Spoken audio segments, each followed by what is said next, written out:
আমরা মহিলাগুলা পুরুষের লগে সুন্দর করে কথা কয় না। হানিফ ভাই কয়নি, ভাবি এনে দেখলে যে নীতির কুত্তা শোয়া তিনকে কামড় দিছে, এরে বাজার কিতা লাগবে তুই যাও না, আল্লাহ কইতে রীতি যেন আধা গলে যায়। দেখতে আমার ইঞ্জিনিয়ার সাহেব বাস্তব, দোনো ভাই ইন্দোনেশিয়া যাই বয়স হনো ঠিক আছে, দোনো ভাই যাই বিয়ে করি।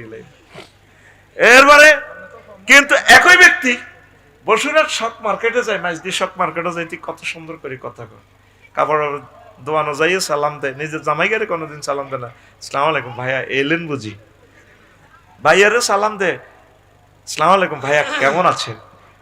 দোয়ানদার সোয়াইগে ক্লথ স্টোরে কো, আরে ভাবি চর পার্বতীপুর থেকে এলেন, বহুদিন আপনাকে দেখি না, বর দধি খান। কয় এখন তো রমজান, সবসময় কি আপনাদের রোজা থাকতে হয়, আপনি খান।